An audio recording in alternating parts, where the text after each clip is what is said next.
Ceci est un livre audio autogénéré par Google. L'Orient et l'Occident. Avicenne et Sohrawardi, deux grands philosophes de l'Iran et de l'Arabie, attribuent à l'Orient et à l'Occident les qualifications que des présocratiques à nos jours. Tous les esprits occidentaux nourris de la pensée mystique du Proche-Orient ont accolé à ces deux termes. L'Orient, l'aurore, le matin, le haut, la droite, l'extrême raffinement, la lumière, l'ange de la révélation, le but dernier, l'âme, l'initiation, la sagesse, la régénération, la connaissance libérée par l'illumination de la patrie originelle. L'Occident. Le couchant, le soir, la gauche, l'épaisseur opaque, la pénombre, le démon de l'utilitarisme et la puissance aveugle, l'oubli des buts de l'âme, le corps et la matière, l'activité désordonnée, la passion, la dégradation, la connaissance égarée et obscurcie par les liens matériels et passionnels, le lieu d'exil. Denis de Rougemont. Au pays d'un roi, d'une foi et d'un cinéma. Bounabou. Il était une fois, là-bas, dans les parages de l'Iran et du Touran, aux confins du Pamir et du Cachemire, au-delà de l'Indus et de l'Oxus, du Tigre et de l'Euphrate, loin là-bas de l'autre côté de toutes les mers salées, un pays affectueusement appelé par d'aucuns le pays d'un roi, d'une foi et d'un cinéma. Gobineau affectionnait cet univers de Gaulle au bol-bol, fleurs et rossignols, où s'émerveillait-il, rien ne ressemble à ce qui se rencontre ailleurs sur le globe. Des siècles durant, longeant les méandres de la route de la soie, des caravanes transasiatiques dont l'origine remonte à la nuit des temps sillonnaient ces plaines désertiques, serpentaient au pied de ces cimes vertigineuses, s'engouffrant dans ces gorges abyssales. Dans le grand livre de l'histoire, ces habitants d'origine indo-européenne s'étaient mélangés aux Koshans et aux Sassans, aux Seldjouks et peut-être aux Mamelouks. Ils avaient été Aphtalites ou Abdalites, Ghaznavides ou Timourides. On les disait apparentés aux Huns et aux Scythes, aux Moghols et aux Mongols. Si souvent leur histoire se confondit aussi avec celle de l'Hindoustan ou de l'Iran. Si longtemps Shah ou Shahin-Shah, Amir ou Calife, Khan ou Sultan avaient guerroyé dans la solitude de ces déserts, violé son intégrité territoriale, saccagé ses villes, massacré ses populations. Potentats ou petits pères du peuple, seigneurs de la guerre ou protecteurs des arts et de l'industrie, ils ont laissé derrière eux qui ruines et dévastation, qui chefs-d'œuvre de la culture et monuments de la pensée philosophique de l'Asie islamique. Ils portaient les doux noms de l'Orient. Ils s'appelaient Mirwaïs ou Akbar, Humayun ou Babour, Ahmad Shah ou Nadir Shah. Le pays regorge encore des vestiges de leur brillance et porte l'empreinte de leur passage. Gandhara recèle des trésors de l'art gréco-bouddhique. À Balkh, mère des villes, prospéra la civilisation bactriane. Pour un temps, le bouddhisme y brilla de tous ses éclats.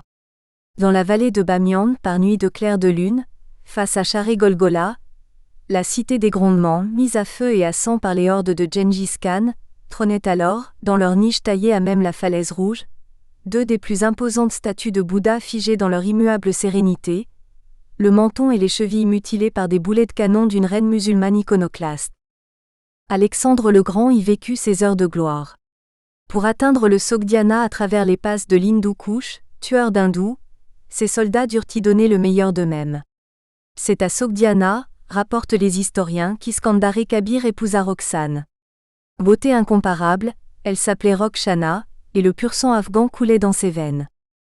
De Bakhtiar, ou de l'Ariana, ainsi appelait-on aussi le pays des Afghans, les convulsions de l'histoire ne manquèrent pas de faire un creuset de civilisation, un carrefour de races et d'ethnies, un melting pot de religions et de croyances, avant que les Arabes ne s'ingénient à y planter la bannière de l'islam. L'histoire des Afghans foisonne de faits d'armes héroïques, d'exploits faramineux, d'épopées époustouflantes. Le royaume devant de tout temps préserver son indépendance au prix de guerres sanglantes, de batailles inouïes, de combats sans merci. Hermétiquement fermé aux trépidations des mégalopoles de l'Occident industrialisé, loin des agitations de leurs avenues cancérigènes, vissé à son passé glorieux, replié sur lui-même il y a peu encore, le royaume faisait le gros dos, somnolent dans sa torpeur orientale. Indifférent à la quête d'un bonheur axé sur le cercle vicieux de la production-consommation, les braves Afghans vivaient heureux sinon prospères dans le paradis écologique d'une terre restée telle qu'elle avait été façonnée à la création du monde par la main de Dieu, ou suite au fabuleux phénomène du Big Bang, né dans l'esprit des infidèles. Enserrés dans l'étau oppressant de montagnes pelées et de collines rocailleuses, bâties en torchis, la capitale afghane étouffée de chaleur en été, se couvrait de son linceul de neige en hiver. Alors, la ville se coupait du reste du monde.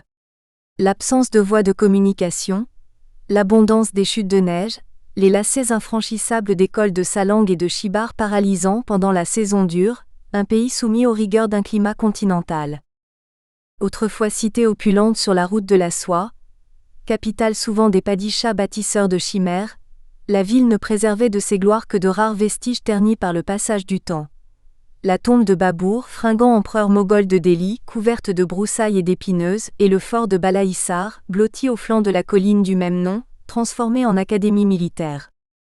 Quoique jamais colonisé de facto, l'Afghanistan moderne ne recouvrera sa réelle indépendance qu'au début du XXe siècle, une fois ses frontières arbitrairement tracées par la règle et le compas de Lord George Nathaniel Curzon of Kedleston, et suivant les configurations stratégiques de la ligne dessinée par Sir Durand, deux figures marquantes de l'impérialisme britannique qui imposèrent au royaume le statut étouffant d'un État tampon pris en tenaille entre Empire britannique des Indes alors maître incontesté de la région, et le Saint-Empire de Russie désireux de se frayer un chemin vers les mers chaudes à travers le pays.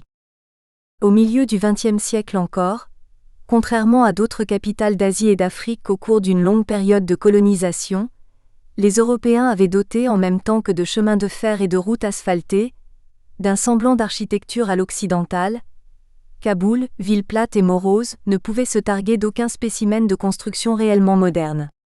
Elle ne s'enorgueillissait d'aucune bâtisse en pierre de taille, d'aucun monument de prestige. Elle ne connaissait ni maison de maître abritant des foyers cossus calfeutrés derrière des façades pimpantes, ni immeubles locatifs munis d'ascenseurs et équipés de systèmes de chauffage central, ni gratte-ciel aux 1000 fenêtres scintillant de 1000 lumières tard dans le soir. Sur le sol afghan, vierge de toute influence étrangère, aucune puissance dominante n'avait réussi à bâtir ses résidences de viceroy ou ses palais de gouverneur. Kaboul n'avait pas sa rue Katina, son indispensable Mall Road ou son forum à la française. Vivant en vase clos, la ville ignorait les embouteillages de fin de journée et les boucans du trafic mêlés aux vociférations des manifestations ouvrières, réclamant une hausse de salaire ou une diminution des heures de travail.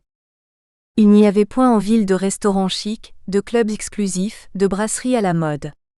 Les Kaboulis ne connaissaient point de champs de course pour turfistes du dimanche ni de lieux de rencontre fréquentés par la faune cosmopolite de diplomates espions, journalistes globetrotters, businessmen amateurs d'objets d'art, dealers en morphine base, courtiers spécialisés dans le lavage d'argent sale. À Kaboul, on était puritain, préservé de toute tentation de la chair par les lois de la charia. Loin de l'hédonisme et de la dolce vita à l'occidentale, les étrangers même se devaient d'y vivre chaste. Par la force des choses.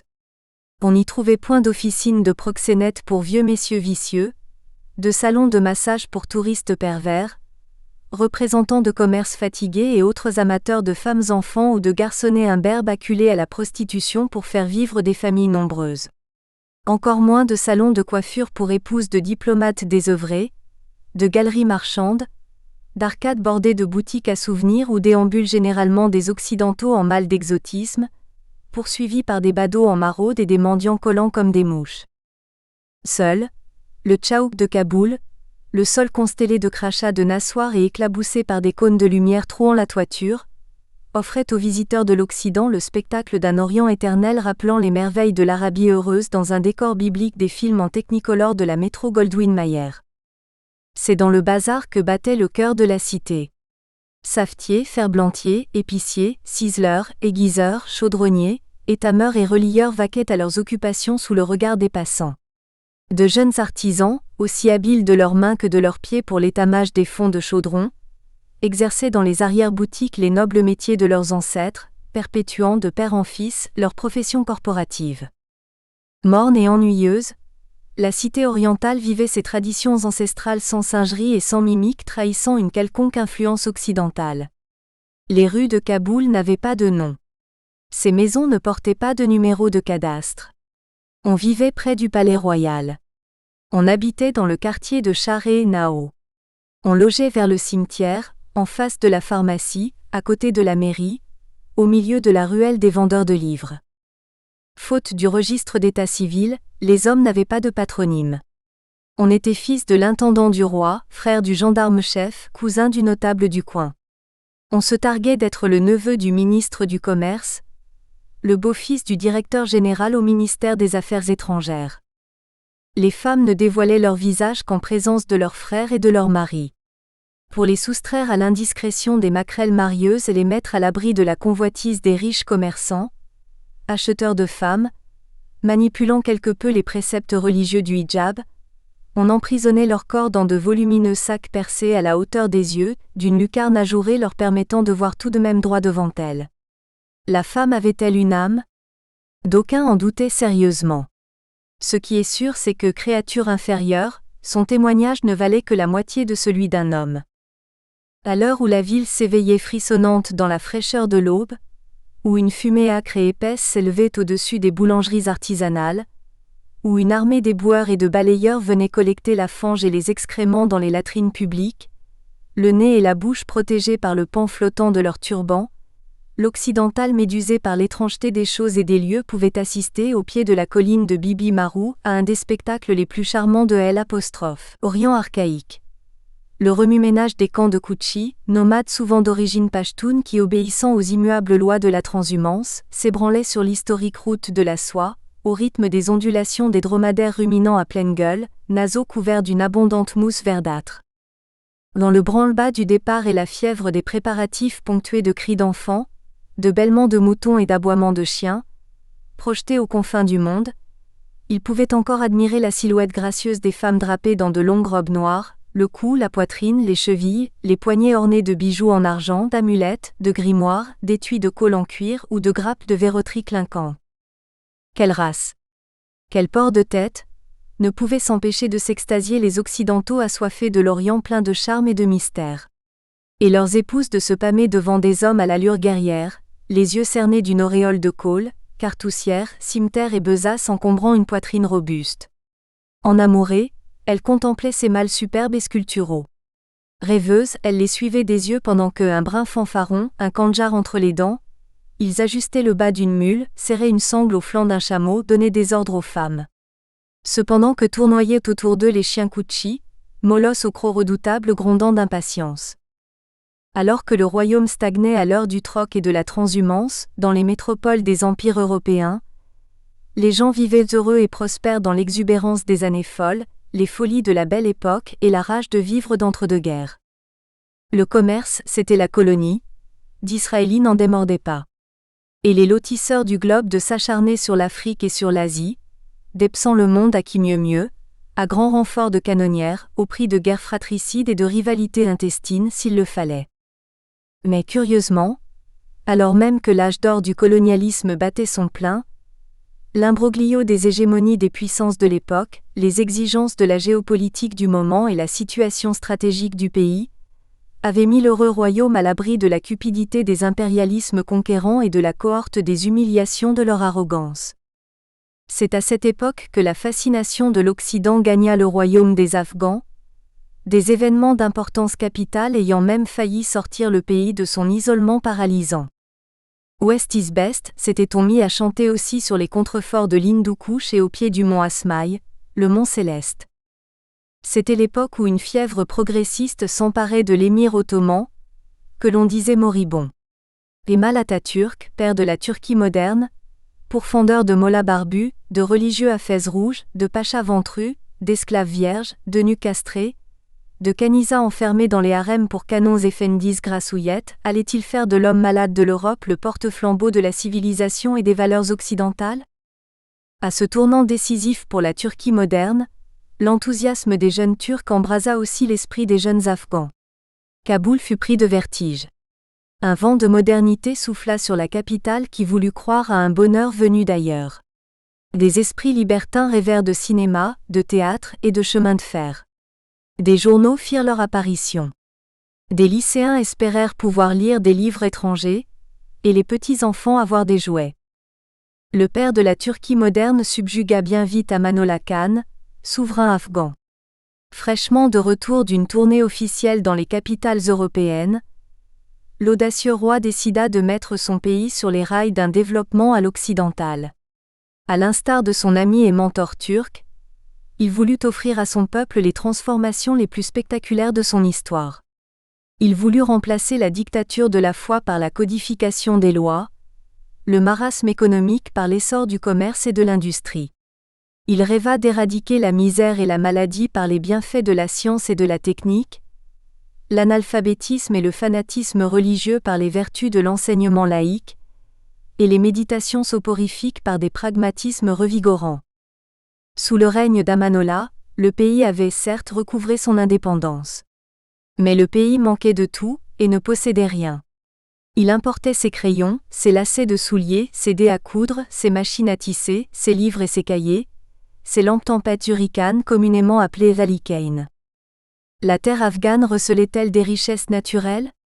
Son sous-sol renfermait-il des mines, des minerais, de l'or, du pétrole, du gaz? Comment le savoir? Le pays manquait cruellement d'esprit d'entreprise, le peuple de curiosité scientifique, éléments essentiels d'un démarrage économique. En plus, contrairement à ce qui se faisait dans les colonies, protectorats et territoires sous mandat de l'Afrique et de l'Asie, aucune puissance étrangère ne vint fouiller les entrailles du royaume. Aucune entreprise industrielle ne fut disposée à construire ses routes, ses écoles, ses voies de communication. Et surtout pas ses chemins de fer. Aucune puissance dominatrice n'en voyait la nécessité. Elle n'en avait pas besoin pour acheminer les richesses pillées sur place vers des ports d'où elles partiraient vers les métropoles. Il fallait pourtant que le roi novateur prenne le taureau par les cornes. Acculé à commencer par un bout, le monarque se crut en devoir de doter son royaume d'une capitale digne de son glorieux passé, d'un palais à la hauteur de ses ambitions. Du Reich allemand arrivèrent des architectes, des géomètres, des entrepreneurs et des arpenteurs pour bâtir, en granit gris, la première construction en pierre de taille de la culture architecturale afghane, un palais de prestige, élevé dans la périphérie de la capitale. Ses murs furent lambrissés de bois précieux, ses toits couverts de cuivre, ses halls dallés de marbre. On importa ses portes et ses fenêtres d'Europe. On entoura le Caser d'un jardin à la française. Une armée de jardiniers, de paysagistes, de botanistes, de pépiniéristes y plantèrent des arbres les plus divers. Les plus belles fleurs de l'Orient ornèrent ses plates-bandes en losange, en hexagone, en demi-cercle. On baptisa le monument Daro el Aman, la maison d'Aman, symbole du renouveau, annonciatrice d'une ère nouvelle. C'est de Daro el Aman que la modernité et le progrès allaient gagner le cœur de la cité médiévale. Par la volonté du roi, d'autres entrepreneurs, architectes et techniciens arrivèrent de l'Occident pour construire sur 10 km de long, la merveille de Kaboul, une large avenue rectiligne bordée de 2 rangées de peupliers géants. Derrière l'élégant rideau d'arbres élancés, les plans d'urbanisation projetaient la construction d'un chapelet de villas mitoyennes à l'usage de fonctionnaires triés sur le volet, et de citoyens préalablement éduqués pour affronter les exigences de la modernité naissante. On exigea des hommes de porter costume 3 pièces chapeau mou. On demanda aux femmes d'abandonner leurs dégradants tchadors, aux filles d'aller à l'école et d'offrir au pays des enfants cultivés et culottés courts. Ordre fut donné à tout un chacun de marcher sur les trottoirs aménagés à cet effet. Et de ne pas cracher sur la voie publique, sous peine d'amende. Ayant fait l'économie de la révolution industrielle et ignoré l'avènement de la machine à vapeur, l'Afghanistan était sans doute le seul pays au monde à ne pas avoir connu le chemin de fer. En attendant les liaisons ferroviaires intercités, d'autres ingénieurs venus de l'Occident s'apprêtèrent à poser sur le sol afghan les rails des premiers kilomètres d'une ligne de tramway reliant le palais de Daro el Aman au cœur de l'ancienne cité de Kaboul. Un gros bourg moyenâgeux lové au flanc du mont Asmaï, agglomérat de logis insalubres en torchis, imbriqués les uns dans les autres dans un enchevêtrement d'étais précaires et de poutres vermoulues, jetés par-dessus les venelles traversées de rigoles et de caniveaux à ciel ouvert charriant des eaux saumâtres et le virus de la tristement célèbre Kaboulite, dysenterie aiguë ravageuse d'enfants en bas âge et ennemi déclaré de très rares voyageurs de l'Occident venus se perdre, on ne savait trop pourquoi dans ces contrées si lointaines. Rien n'entamait en vérité les ambitions du monarque. Rien ne freinait l'enthousiasme de ses ministres courtisans. Aussi s'empressa-t-on d'enrichir le pays d'une station de villégiature construite clés en main par des Allemands, dans les montagnes de Pagman, à quelques kilomètres de la capitale. Dans ce havre de paix et de fraîcheur d'un pays brûlé par le soleil et la sécheresse, dans ce microcosme paradisiaque, à la belle saison, les membres de l'oligarchie et les riches familles de commerçants kaboulis retrouvaient leur coquette maison de campagne sur les pentes verdoyantes de la lumineuse vallée de Paghman que traversaient des torrents argentés et des rivières poissonneuses. À Paghman, plus que dans toute autre partie du royaume, on singeait l'Occident en ces temps heureux où la bourgeoisie aristocratique du clan des Mohammadzai pique-niquait le long des torrents écumeux, déambulait au bord de la source des coiffeurs ou autour du premier kiosque à musique érigé au milieu du Bagé au Moumi, jardin public aménagé sur le modèle des villes d'eau du pays des Kaysers. C'est dans le jardin public de Paghman que l'on rencontrait leur progéniture, 12 adolescents aux yeux de braise muets en gamins de Berlin dans leurs knickerbockers en flanelle à carreaux beige et brun, coiffés de casquettes assorties, chaussés de bottines en cuir soigneusement cirées par une domesticité nombreuse.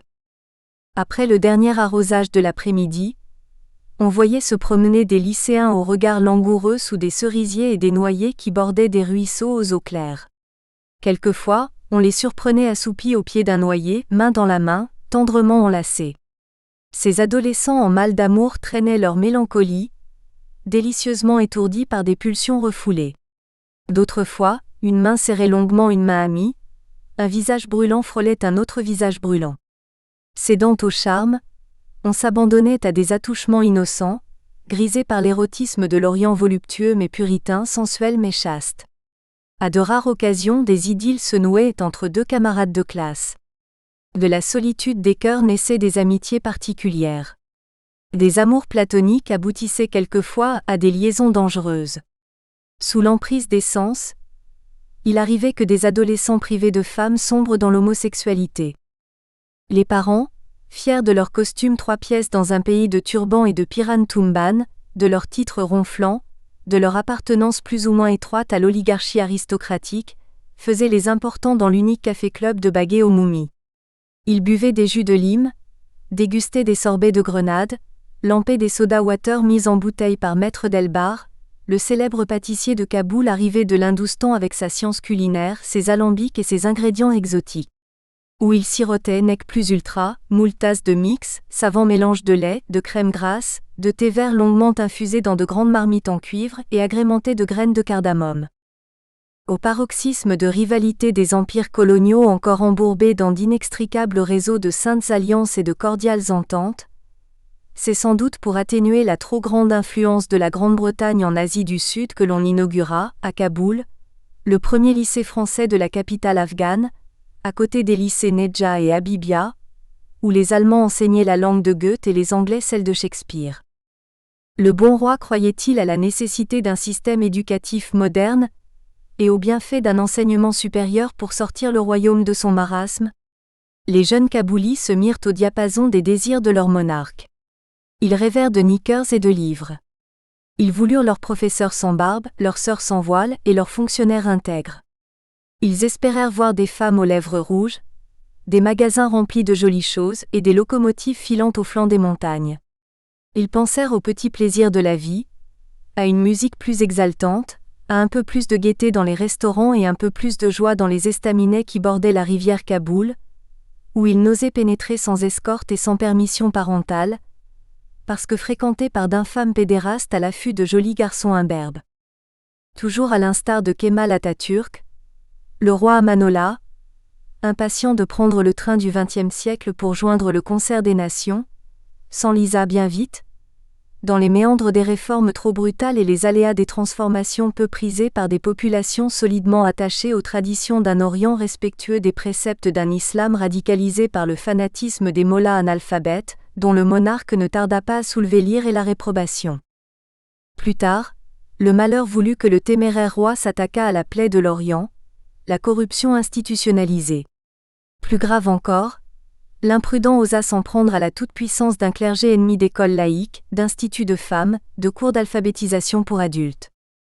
Le clergé ne tardant pas à se rebiffer, des mollahs se détachèrent d'un roi qui ne représentait plus à leurs yeux l'ombre de Dieu sur la terre. Les fanatiques, criant au sacrilège, s'abstinrent de porter costume 3 pièces, de marcher sur les trottoirs, et d'envoyer leurs enfants dans des écoles où enseignaient les Farangis buveurs de vin. La révolte fut à son comble lorsqu'Amanullah Khan eut des velléités d'envoyer quelques jeunes filles parfaire leur éducation dans les pays de l'Occident, où les femmes exposent la nudité de leur visage, de leur cou et de leurs bras au regard des hommes. Dès lors, on complota dans les mosquées. Des cabales furent montées dans les cellules monacales. Pour soulever le peuple contre le monarque, le clergé saupoudra la religion de tant d'ingrédients qu'elle en devint indigeste. Plus que la vraie religion et la vraie foi, l'ignorance et l'obscurantisme allaient l'emporter sur la raison et la logique. Des oracles parlèrent. Les intégristes se mirent au travail. Des mollahs brandirent le spectre de la colère de Dieu, et annoncèrent l'imminence de la fin du monde. Il était dit. Il était écrit. Le roi ne sera pas longtemps roi. Une révolution éclatera. Et la révolution éclata, terrible, sanglante. D'aucuns y virent bien sûr la main de Dieu. D'autres dénoncèrent une conspiration manigancée par les Anglais, ces fourbes passés maîtres dans l'art de diviser pour régner, si habilement pratiqués dans leur empire sur lequel le soleil ne se couchait jamais. Mécontents de voir le roi Amanola se distancer de l'influence britannique, arguèrent-ils, la perfide Albion aurait ourdi un complot dans la plus pure tradition orientale.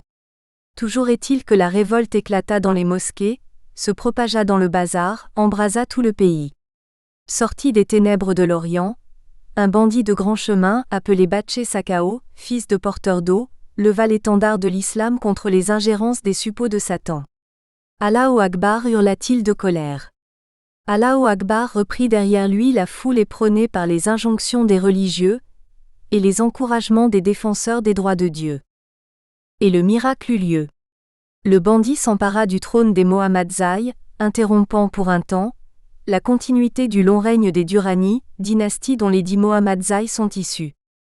Lors de cérémonies du couronnement dignes d'un numéro de cirque, Batché Sakao s'autoproclama roi des croyants, et s'attela à venger Dieu en envoyant beaucoup de monde à la potence. Afin d'affermir les assises de son royaume et d'assurer le passage de son nom à la prospérité, il frappa sa monnaie en cuir, cette noble matière dont était faite son outre. Ivres de bonheur, ses partisans s'évertuèrent à bouter le feu au cinéma Kaboul. Ils vouèrent à la démolition le théâtre en plein air de Pagman. Des voyous saccagèrent le palais de Dar el-Aman, symbole de décadence et de dégénérescence. Des vandales pillèrent le cuivre des toits et le marbre de la salle des pas perdus. Des moudjahidines lacérèrent à coups de kandjar les tableaux accrochés au mur. Des vandales s'acharnèrent à arracher à main nue les quelques mètres de rails d'un tramway, que ne connaîtront jamais les Afghans. Au-delà de ces bouffonneries et de ces extravagances burlesques, le roi porteur d'eau changea le cours de l'histoire du pays en acculant Amanullah Khan à l'exil. Si le roi s'en alla vivre à Rome, les fonctionnaires ne connurent point le confort des villas mitoyennes. Les jeunes gens se gardèrent de porter cravate et chapeau mou. Les femmes se revêtirent de leurs voiles et les jeunes filles n'allèrent point à l'école. Il n'y eut plus de théâtre à Kaboul. Pendant longtemps, on n'y construisit plus de cinéma.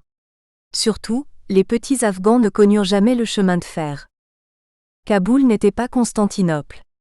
Le Khyber Pass, privé de son attrait géopolitique, ne pouvait rivaliser avec le détroit des Dardanelles. Et l'Occident opportuniste relégua le royaume de derrière les mers salées, aux oubliettes. Les jeunes Afghans ratèrent pour de bon leur rendez-vous avec l'histoire. Sur l'avenue de Dar el-Aman abandonnée aux caprices du temps, là où frissonnaient encore joliment les feuillages vert-argent des élégants peupliers, se fracassa un rêve de roi. Troquant son outre de porteur d'eau contre le sceptre et la couronne de la monarchie, le roi bandit régnait sur son peuple en lui interdisant le port de la culotte courte et l'usage de couteaux-fourchettes. Il s'amusait en envoyant ses ennemis à la potence, comblant ses sous-fifres de présents, régalant ses acolytes de festins. Cependant que le bandit monarque était tout à ses frasques, l'avenir du royaume se jouait en France, sur la Côte d'Azur. Délirant paradoxe. Lors des convulsions de l'histoire qui précipitent leur patrie dans la tourmente, souverains déchus, généraux en disgrâce, ministres corrompus, ambassadeurs véreux et autres détenteurs du pouvoir absolu font montre d'une touchante prédilection pour les démocraties occidentales. Où les attend un petit capital déposé sur un compte à numéro, un magot mal acquis sur le dos du peuple, un pécule reçu en dot, quelques bas de laine, fruit d'inextricables jongleries politico-financières. Le royaume afghan était à feu et à sang. Le pays nageait encore dans l'absurde. Les rues sentaient le soufre et le cadavre. Kaboul brûlait encore. Loin, bien loin, là-bas, de l'autre côté des mers salées, à Nice, un sardar du clan Mohammadzai coulait des jours heureux, soignant un rhumatisme le matin, ruminant des idées noires le soir. Les événements tragiques de Kaboul ne manquèrent pas de faire vibrer sa fibre nationaliste. L'esprit de famille aiguisa chez lui un patriotisme que l'oriental porte à fleur de peau. Son sens du devoir s'éveilla un matin de mauvais temps sur la promenade des Anglais. L'heure de gloire avait sonné pour le proche parent du roi en exil. Et le vaillant soldat crut de son devoir de se précipiter au secours de la patrie en danger. Il y avait une dynastie à sauver, un trône à récupérer. Laissant derrière lui une résidence niçoise et les douceurs méditerranéennes, le sardar entra au pays avec armes et bagages. Accueilli en rédempteur très vite, il s'assura l'appui des seigneurs féodaux. Rapidement, il obtint l'allégeance des chefs de clan et des membres d'un clergé à la solde de la monarchie. Promu maréchal, il ne tarda pas à obtenir le soutien d'un peuple fatigué des mascarades d'un roi bandit. Et bien sûr, éclata une nouvelle révolution. Des cousins aidèrent le sauveur de Kaboul à chasser du palais le roi de pacotille, dont le cadavre en voie de putréfaction se balança pendant des semaines sur la place publique, entouré des restes puants de ses compagnons d'infortune. Pour consolider les assises du pouvoir et assurer l'ordre et la sécurité, les nouveaux maîtres du pays appliquèrent à la lettre la loi du talion. Œil pour œil, dent pour dent. Les prisons se vidèrent de leurs prisonniers, pour se remplir d'autres prisonniers. De nouveaux gibiers de potence furent accrochés par les pieds à d'autres potences. On tortura ceux qui avaient torturé. On passa à l'arme blanche ceux qui avaient passé à l'arme blanche. Le roi est mort. Vive le roi, décréta le sardar promu maréchal dans la salle d'intronisation du palais d'El Kocha, le palais des épanchements du cœur, proclamant ainsi un cousin nouveau protecteur des croyants, en remettant le flambeau de la monarchie au clan Mohammadzai. Pendant que le sauveur de Kaboul paradait, couvert de gloire, sous l'arc de triomphe de Pagman, que la ville sentait encore la poudre et le brûlé, que les derniers obus de mortier tombaient encore du côté de la rue des vendeurs de livres, dans une cave humide et noire d'un quartier sordide de la vieille ville naissait un enfant mâle, condamné à porter son premier regard sur la tristesse des lieux plongés dans l'obscurité, et à mêler ses premiers cris au grondement des boulets de canon au-dessus de sa tête.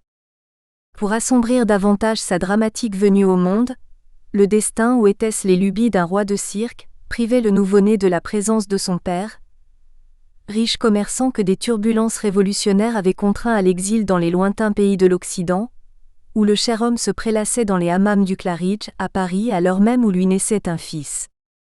Sous son règne aussi rocambolesque qu'éphémère, en effet, l'idée était venue au roi fils de porteur d'eau de confier le portefeuille de son ministère du commerce au géniteur de l'enfant qui venait de naître dans une cave plongée dans les ténèbres d'une fin de révolution. Probablement, rapportera-t-on plus tard, pour le dédommager du pillage de ses maisons et du sac de ses propriétés perpétré par le bandit en personne, quelque temps auparavant, alors qu'il n'exerçait que son seul métier de porteur d'eau. Pris au piège, tiraillé entre la menace d'une éventuelle pendaison et les honneurs ministériels, le prudent commerçant préféra suivre la voie de la raison en acceptant l'offre royale. Mais en négociant avisé, peu convaincu du sérieux de l'entreprise par de subtiles argumentations de lui seul connues, il parvint à convaincre son royal employeur que dans l'intérêt du pays et pour le développement heureux de son commerce extérieur, il lui serait plus aisé de mener à bien les charges de sa fonction depuis Peshawar, ville frontière, de l'autre côté du célèbre Khyber Pass, dans la province frontalière du NWFP en Hindoustan, où il disposait déjà d'un réseau d'agents d'affaires et de représentants à son service. Trop occupé à mettre le pays à l'heure de l'islam et à jeter bas l'édifice du modernisme de mauvais aloi, le monarque à outre en peau de mouton édicta sur le champ un firman dans ce sens. On installa donc, à grands frais, son vizir à Peshawar, où l'homme d'affaires affublé du titre de ministre établit ses quartiers dans une suite du Dean's Hotel, fleuron de l'hôtellerie de l'Empire britannique dans la lointaine province de l'Empire. Et dans le but évident de mettre encore un peu plus de distance entre le royaume et sa personne, de Peshawar, le perspicace commerçant se rendit à Delhi. Plus tard, il élut domicile à Bombay et de là, ignorant jusqu'à l'existence de son nouveau-né, il s'embarqua sur un paquebot des lignes maritimes PS Perluetto pour gagner l'Europe. Il y vécut heureux, oubliant le roi bandit, faisant prospérer ses affaires entre Londres et Paris, avant de s'installer dans une Amérique encore secouée par le plus catastrophique krach de l'histoire qui accula des brokers en redingote noire de Wall Street à se jeter par la fenêtre. L'histoire surprend l'homme où l'on veut bien le mettre au monde. Parce qu'on ne choisit pas les trottoirs sur lesquels on voudrait jouer et les livres d'enfants que l'on aimerait lire, les auspices pour le moins peu favorables semblaient infliger à l'enfant de ce récit romanesque une naissance peu enviable, au cœur de la misère crasse et de l'obscurantisme rétrograde d'un Orient sans charme et sans beauté. Le malheureux événement aurait eu lieu quelque part entre la rue Saleh et le Tchaouk de Kaboul. Quel nom portait la rue maudite? Quelles circonstances malheureuses avaient contraint l'épouse du plus riche négociant de la ville à accoucher dans des conditions aussi dramatiques? La barbarie des soldats, les horreurs de la Révolution ou l'instinct de conservation? Personne ne fut en mesure d'apporter une réponse satisfaisante à cette question vitale. Ce qui est certain, c'est que les caprices du sort ajoutèrent à la complexité de la naissance du bambin une singularité déroutante. Dans le pays des hommes basanés et d'yeux noirs, le ciel accabla l'infortuné enfant d'une peau claire et des yeux verts. Où était-il bleu? Personne ne réussit non plus à interpréter clairement l'énigme enfouie sous des tonnes de poussière. Bien plus tard, lors de la démolition du quartier et de la mystérieuse cave par des pelles mécaniques et des tracts de la maison Ortieff AG de Hambourg, chargée de la reconstruction de la capitale afghane. La bizarrerie du phénomène étonna naturellement tout le monde. Les ragots allèrent bon train autour de son berceau. À quoi pouvait-on attribuer pareille anomalie morphologique dont ne sont affligés en général que les infidèles de l'Occident, ainsi que quelques descendants d'Alexandre le Grand vivant, depuis l'invasion du pays par le célèbre Macédonien, dans les lumineuses vallées du Kaphiristan, pays des infidèles, rebaptisé Nouristan, pays de lumière, après la conversion par la force de ses habitants à la sainte religion de l'islam? Pour en avoir le cœur net, on consulta les riches safides et les pitchas safides, les barbes blanches et les mèches blanches. On conduisit l'enfant chez le Hazrat le plus proche. Il ne représenta aucun signe profanateur. Enfin, un jour un mollah vint lui souffler les 99 noms de Dieu à l'oreille en égrenant les 99 grains de son chapelet d'ambre. On lui fit boire une tasse pleine d'une potion concoctée par le saint homme, en l'occurrence un liquide trouble, résultat de la macération dans l'eau pendant 7 jours et 7 nuits d'un papier de soie sur lequel, au préalable, l'on avait calligraphié à l'encre noire quelques versets du livre saint. On fit brûler dans toute la maisonnée de l'Ispende, plante herbacée d'une efficacité incontestable contre le mauvais œil. L'on décida finalement que telle était la volonté de Dieu. Et signe prémonitoire, on baptisa l'enfant Karim le Blanc. À en croire les anciens habitants du quartier, Karim vint au monde le jour où allait naître le nouveau royaume, alors même où le Sardar Zegazi entrait triomphalement au palais royal, le célèbre ARG. C'était de bon augure.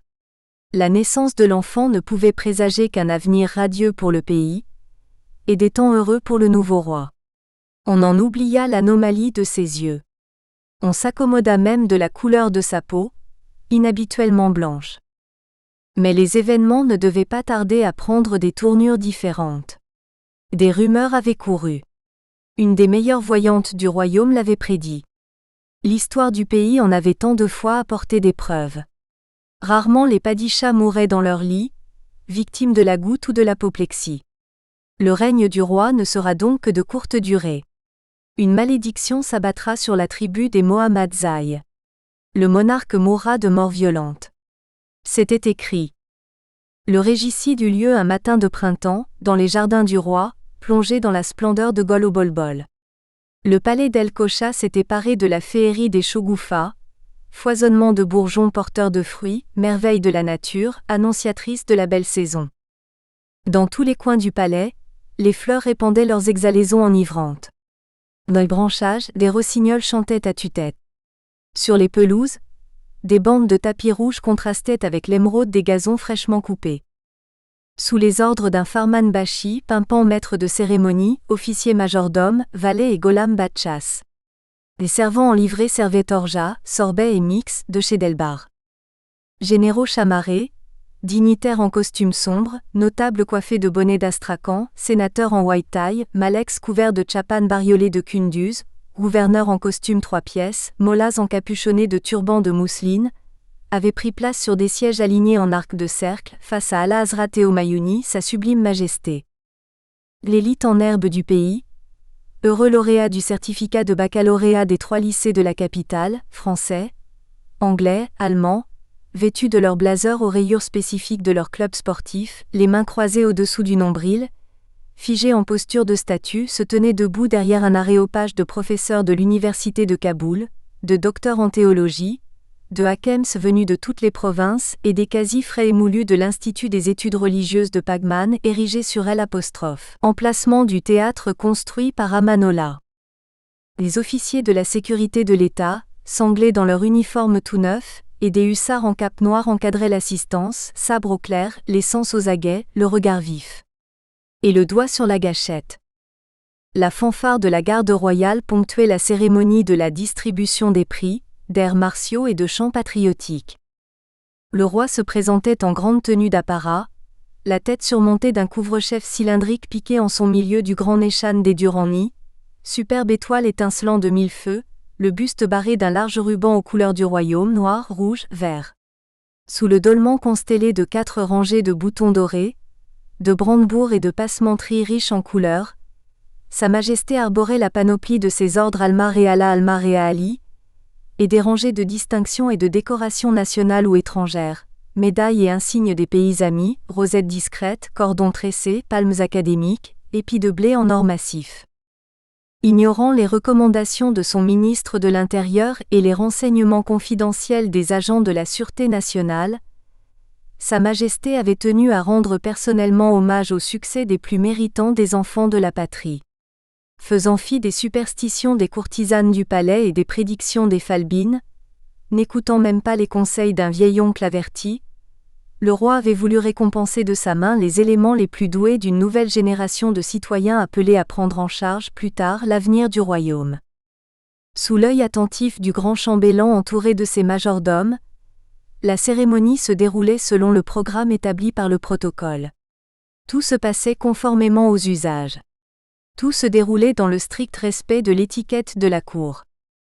Dans la sérénité du palais d'El Kocha des beaux jours, les fleurs continuaient à épandre leurs délicieux parfums, les rossignols à faire entendre leur charmant gazouillis lorsque sous le plus beau ciel de Kaboul, un parchemin à la main, le torse bombé, la voix portant loin, le grand chambellan prononça un nom de 2 syllabes. Rompant les rangs, un jeune homme au teint pâle se détacha de la file des étudiants du lycée Habibia pour s'approcher, tête haute, pas assuré, air détendu, du dais royal. Indifférent à tout ce qui l'entourait, le lycéen s'inclina, révérencieux, devant l'ombre de Dieu sur la terre des hommes qui s'apprêtait à épingler la médaille du mérite au revers de son blazer. Face à Sa Majesté, l'heureux lauréat s'avança d'un pas. Serein, d'un geste détaché, il remit en place une mèche rebelle tombée sur son front au moment même où sur ses joues brûlantes, il sentit le souffle royal. Un très court instant, la tension nerveuse fit trembler la main qu'il porta dans la poche de sa veste pour caresser la crosse d'un pistolet d'ordonnance, qu'il braqua brutalement sur la poitrine du roi. Furtivement, un sourire éclaira son beau visage de jeune homme de bonne famille. Et il tira. À bout portant. Une volée de bol-bol, de serin et de rouge-gorge quitta le jardin de palais d'El Kocha. Sous l'œil hagard des soldats hébétés, le jeune homme tira encore par 2 fois. Ensuite les choses allèrent vite, trop vite. Le grand chambellan hurla comme un damné avant que des soldats de la garde royale, pétrifiés un instant, ne s'acharnent sur le corps du jeune régicide. On parla de complot et de trahison. On invoqua des rivalités de clans et des complicités étrangères. On avança la thèse d'une vendetta qui, en Orient, se paye du prix du sang. Plus tard, l'on disserta sur la fidélité et l'attachement du jeune meurtrier à la famille royale et à la mémoire de son maître, ancien notable assassiné quelques mois auparavant. Dans les tourbillons révolutionnaires, on avait sans doute tiré un peu trop sur la corde. On avait probablement décimé trop de familles pour des raisons d'État. On avait vraisemblablement torturé un peu trop de gens, pour l'exemple. Le roi est mort. Vive le roi, proclama encore une fois le maréchal Cousin en installant sur le trône des Mohammadzaï le fils du souverain martyr assassiné, qui allait incarner la nouvelle ombre de Dieu sur la terre des hommes. Le roi est mort. Vive le roi, reprit en chœur la noble assistance. Dans les jours qui suivirent les cérémonies du couronnement, on s'empressa d'accoler le nom du nouveau monarque à celui de Mohammed le prophète dans les formules rituelles que l'on répétera pendant la prière du vendredi, dans la mosquée de Shahedou Shamshira, roi à deux épées, située à l'extrémité de l'unique rue asphaltée de la capitale longeant sur 500 mètres la rive gauche de la rivière Kaboul continuellement à sec, à l'endroit même où reposent les restes de L', intrépide souverain qui, selon la légende, la tête déjà détachée du corps, combattit l'adversaire, une épée dans chaque main. Au palais d'El Kocha se remirent à fleurir les gols et à chanter les bolbols. Le chantre de la monarchie, grand maître de la poésie, poète attitré de la cour, recommença à déclamer des panégyriques du jeune souverain fraîchement rentré de France. Au lycée Janson de Sailly, où des Français s'étaient employés à parfaire l'éducation du prince, le nouveau monarque avait peut-être étudié Descartes et Bergson, parcouru Baudelaire et Apollinaire.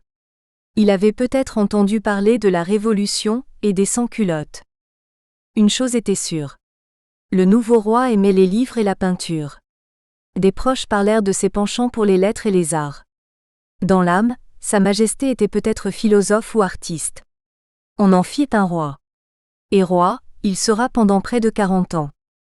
Des mauvaises langues rapporteront plus tard que pendant son long règne, si le roi affectionna la chasse et la pêche, il aimait aussi courtiser les belles étrangères dans les alcôves du palais d'El Kocha.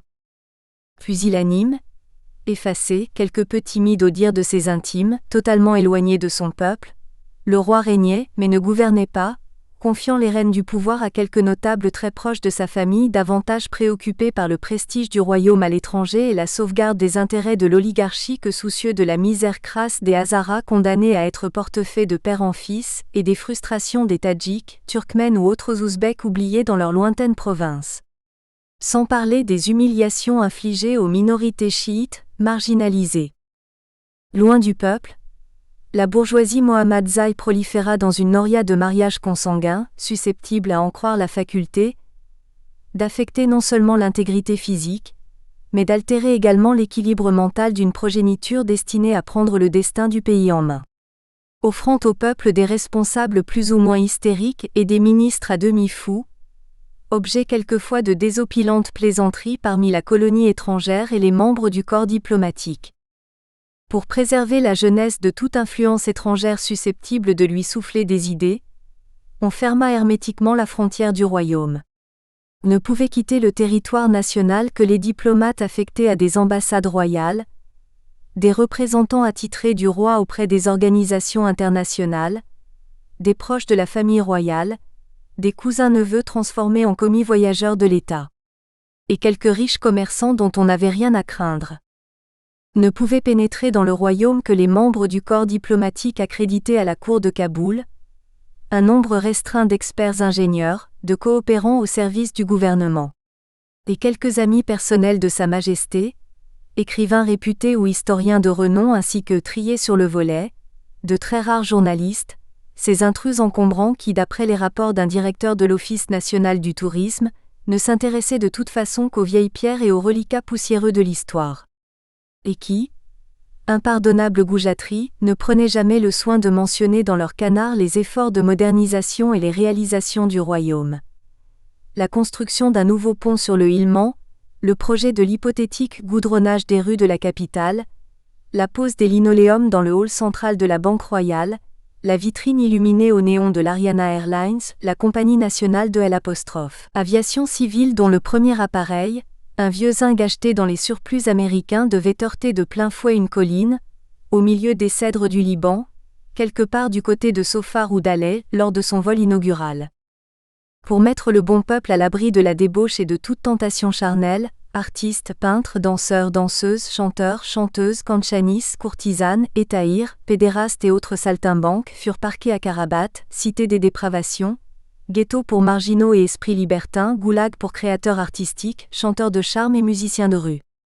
Pour le salut du royaume, on suivit à la lettre les préceptes du ministre à barbichette, de plus en plus préoccupé par l'avenir de ses enfants que par le sort de ses compatriotes.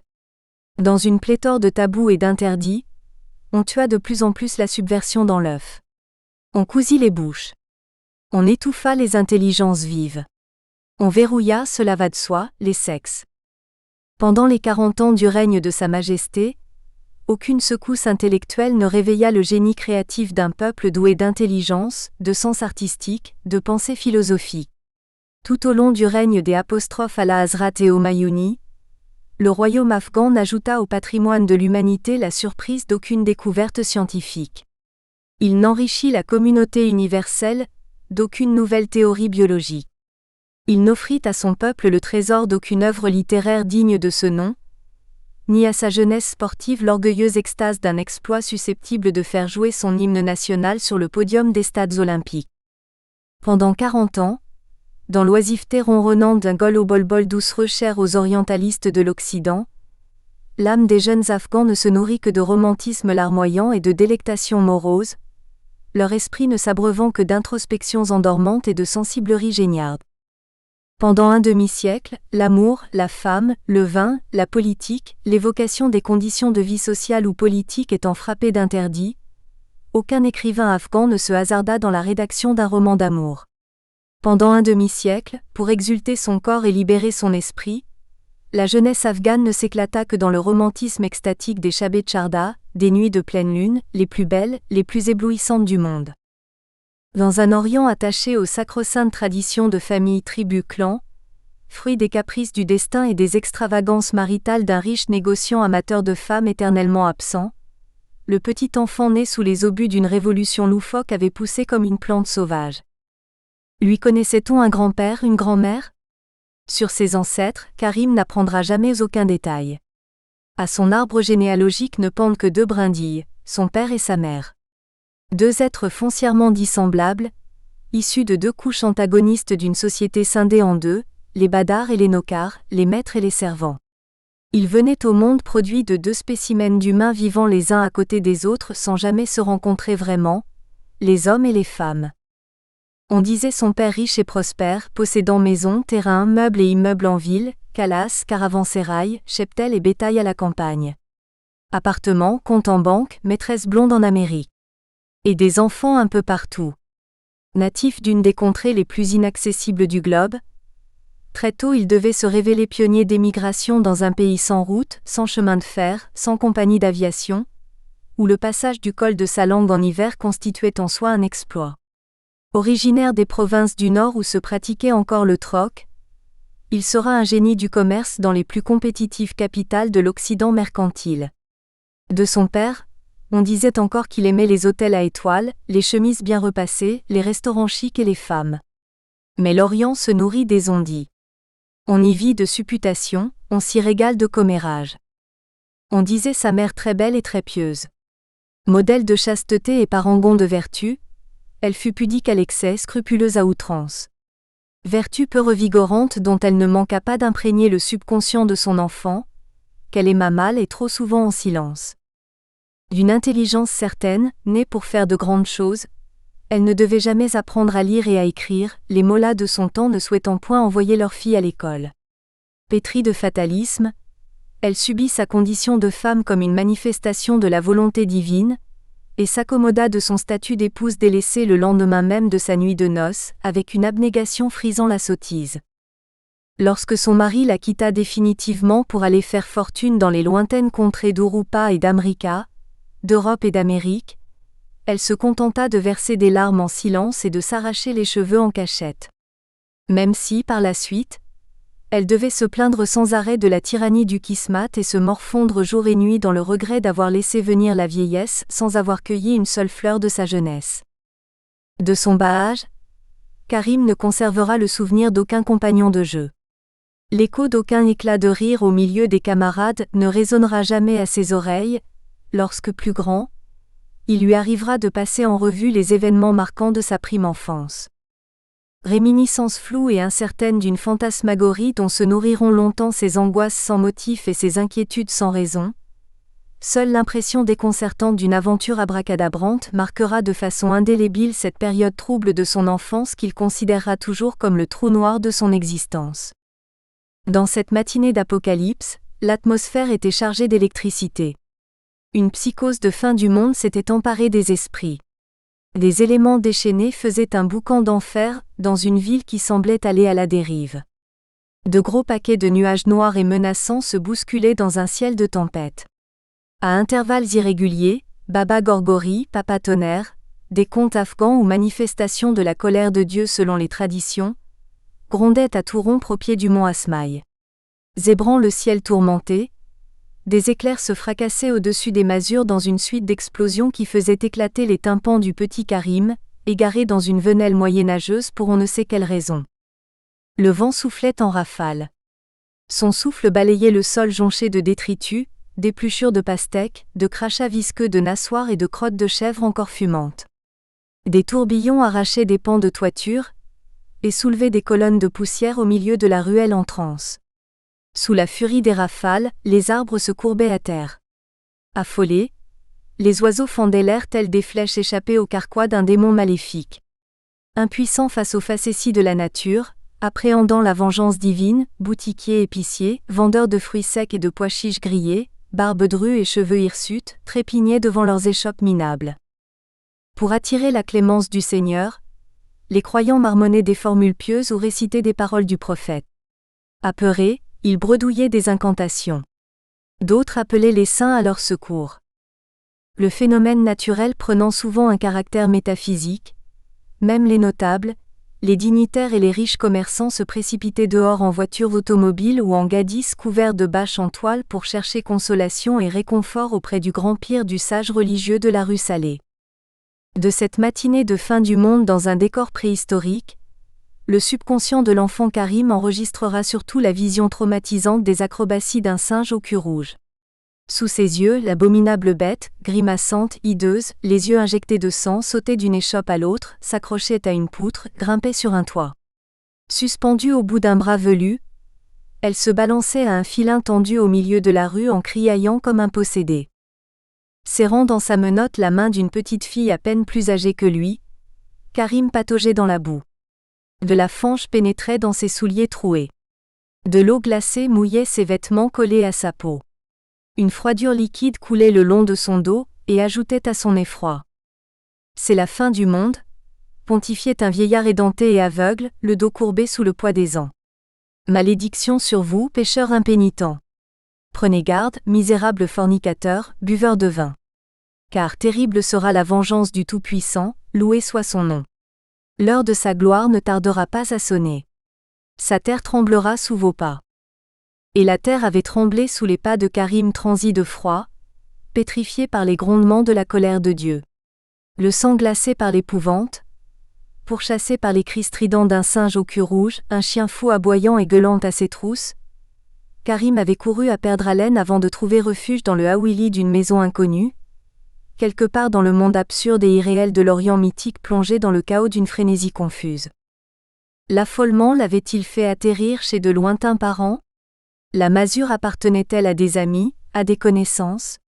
Karim ne réussira jamais à connaître l'identité de ces êtres démunis, mais généreux auprès de qui il avait trouvé protection, ni à mesurer à l'aune du temps la durée de son séjour dans cette habitation où ne pénétrait jamais la lumière du jour, où aucun sourire ne se dessinait jamais sur les lèvres. Lorsque, brûlant de fièvre, Karim avait enfin ouvert les yeux, il avait aperçu des gens penchés au-dessus de sa couche préparée à même le sol. Puis, le croyant perdu, ses hôtes avaient parlé de la gravité de son état, et prononcé un mot étrange qui avait résonné dans sa tête comme une menace, la mort. Et alors que dans un coin de la pièce, une barbe blanche récitait des versets du livre saint, une femme qu'il crut être sa mère s'était mise à pleurer. Et Karim avait refermé les yeux. S'agissait-il là d'une simple affabulation, d'un fantasme né de l'imagination d'un enfant englué dans les aberrations d'une ville prise d'une hystérie collective? L'incident, survenu au milieu d'une venelle de l'Orient biblique, un matin de fin du monde, avait-il vraiment eu lieu? La chose pouvait-elle réellement exister?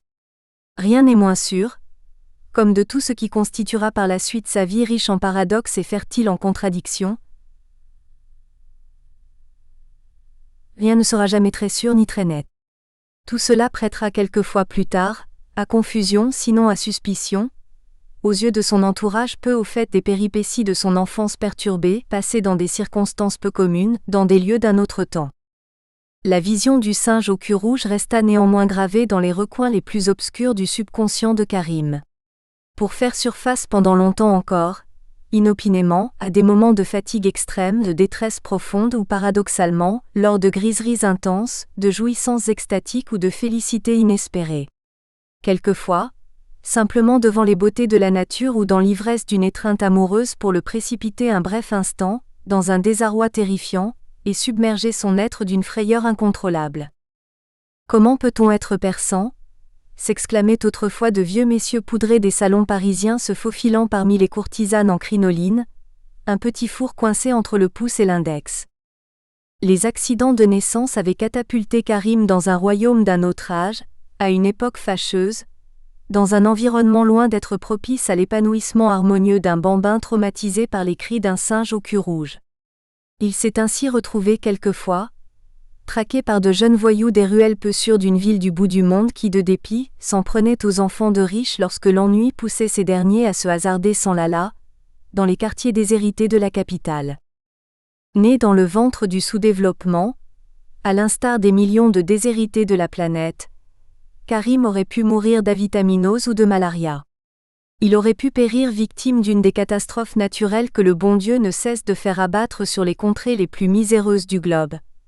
Inondations, sécheresses, invasions de sauterelles, tremblements de terre. Sans parler des guerres civiles, jacqueries ou révolutions de palais. Comme si, malgré sa miséricorde, immense et sa clémence, incommensurable, la Providence pouvait encore avoir une dent contre ces créatures les plus démunies, condamnées à ne jouir des délices de son paradis qu'une fois leurs péchés lavés dans les souffrances d'ici-bas. Comme si, insensible à leur décrépitude matérielle, elle voulait en plus prendre la mesure de leur résistance morale en mettant à l'épreuve la profondeur de leur foi qu'elle aurait voulu inébranlable, et de la constance de leur patience qu'elle aurait voulu infinie. Insondables sont en vérité les voies du Seigneur qui règlent le mouvement des astres dans l'espace, ordonnent le passage du jour à la nuit et de la nuit au jour, abreuve le serpent sous le sable brûlant, protège les oisillons dans le ciel d'orage et les bédouins dans l'isolement du désert. Certes, le Kismat avait joué un bien vilain tour à Karim lors de sa pathétique arrivée au monde. Les dieux ne tardèrent pourtant pas à se montrer plus cléments à son égard, à l'âge où il allait sortir de la petite enfance. Il était écrit dans le grand livre des destins que l'enfant à peau blanche et aux yeux de couleur douteuse, posé comme ça sur le sol humide d'une cave immonde, ne serait pas réduit à vendre de l'eau sucrée dans les caravansérails de Héra ou des tapis aux voyageurs occidentaux sur les trottoirs de Kaboul. Au premier tournant décisif de sa vie, au jet des caprices paternels qui jalonneront encore longtemps le cours de son existence, son sort à lui aussi allait être scellé depuis les lointains pays de l'Occident. Un matin de pluie et de giboulée, la roue du destin s'était en effet mise à tourner à contresens pour le rescapé des masures du pays d'un roi, d'une foi et d'un cinéma. Pour l'extraire de son trou noir, mandaté par son géniteur, deux messieurs en redingote vinrent le chercher dans ce lieu irréel, sans configuration définie, sans repère géographique où s'étaient déroulées jusque-là les premières tribulations de sa courte vie déjà agitée. Ce matin-là, ses anges gardiens l'avaient habillé de culottes courtes et d'une veste à carreaux. Ils l'avaient coiffé d'une casquette à visière si grande qu'elle mangeait la moitié de son visage et l'empêchait de voir les branchages des arbres. Avant de le conduire vers une destinée nouvelle, ils avaient pris soin de graisser ses mains et ses pieds de beaucoup de vaseline et de gomminer inutilement ses cheveux déjà si soyeux. Les deux lascars étaient habillés à l'européenne. Sous leurs redingotes de couleur sombre, ils portaient des complets vestons et des gilets boutonnés très hauts. Avec leurs précieux bonnets d'astrakhan, ils devaient être intendants ou chefs comptables. Chargés d'une mission, ils suivaient à la lettre les ordres de leur maître vraisemblablement en train d'arpenter les rues commerçantes de Paris, ou de courir les maisons de commerce de la City de Londres en quête d'affaires juteuses. Sur l'avenue Royale, devant le Tojara Khana familial, le célèbre grand magasin de la capitale fondé par le grand Aga son père, installé au-dessus de la confiserie d'Elbar d'où s'échappait l'odeur du chocolat tiède, l'arôme suave du cacao et d'autres raretés, à la portée seulement des enfants de ministres. Un long moment Karim avait rêvé de gâteaux fabuleux, de confiseries succulentes, de friandises affriolantes et de bonbons joliment enveloppés dans de ravissants papiers de couleur qui flattèrent ses sens des apostrophes. Esthète né davantage par le chatoiement, le brillant et l'élégance de leur contenant que par la perspective du goût encore inconnu de leur contenu. Dans les bureaux du premier étage, les grandes personnes avaient tenu conciliabule sous un portrait du grand Aga exécuté dans un studio Harcourt à Paris. Sirotant leur thé vert agrémenté de cardamome tout en égrenant leur chapelet, ils avaient palabré avec beaucoup de sérieux et de gravité. Un brin de nostalgie et beaucoup d'émerveillement dans la voix.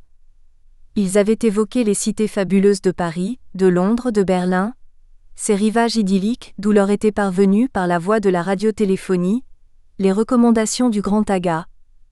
Installé dans la grande maison son fils que l'on baptiserait sur place Aga-Kor, le petit Aga. Quelques minutes plus tard, on avait fait monter Karim dans une Delage ou était-ce une Bugatti, stationnée devant les vitrines de la célèbre pâtisserie. Autour d'une des premières voitures automobiles introduites dans le royaume, tournoyait un essaim de badauds patibulaires et de mendiants aux yeux hagards tancés sans raison par des gendarmes à l'œil mauvais. Un peu plus loin se chamaillaient des adolescents, les narines chargées de morve, le cœur gonflé d'une infinie tristesse. Objet de curiosité autant que l'automobile, en proie à un indicible malaise, Karim n'avait pas tardé à sentir le dard de leur regard vissé sur sa peau blanche, sur son visage lavé à l'eau chaude, sur sa bouche propre et sur son nez bien soigné.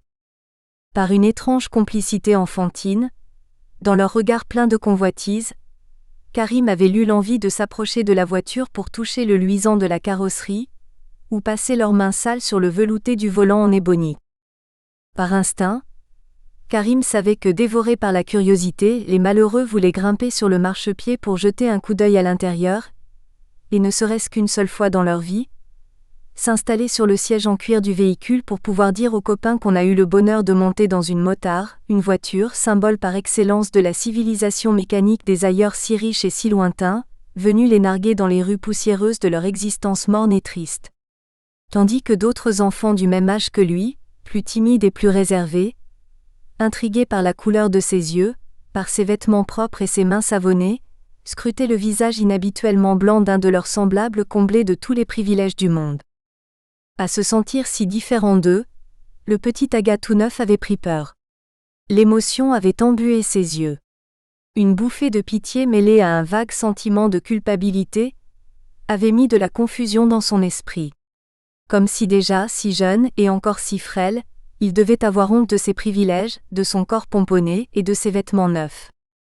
Cherchant vainement un signe de connivence, sinon une communion de camaraderie, dans le regard des gueux qui ne lui ressemblaient en rien, et comme pour s'alléger d'un fardeau, Karim avait eu envie de rester là pour leur tenir compagnie sur le trottoir.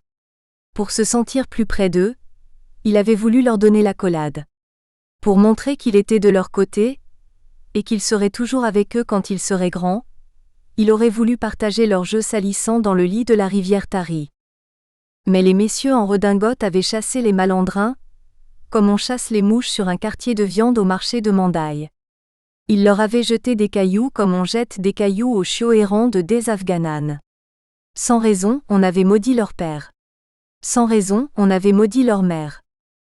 Enfin, une dernière fois, les enfants sans passé et sans avenir de Kaboul s'étaient retournés pour toiser le petit garçon si bien habillé avant que le véhicule ne démarre pour l'éloigner de l'affligeant spectacle de l'Orient pauvre auquel personne ne semblait faire attention.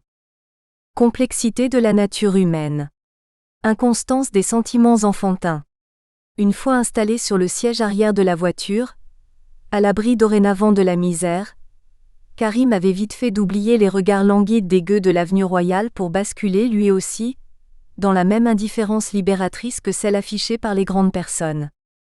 Sauvé des aléas du sous-développement, le petit Aga ne pensait déjà plus aux gueux de Kaboul lorsque, brinque-ballant et cornant à l'envi, la voiture s'était mise à rouler dans l'avenue Royale, rebondissant sur les nids de poules, sautillant sur les flaques gorgées d'eau de pluie, éclaboussant les passants devant l'hôtel Kaboul, construction à un étage aux murs rose clair, unique établissement digne d'accueillir les très rares occidentaux dans le confort relatif de ses chambres plus ou moins propres et de ses draps pas tout à fait blancs.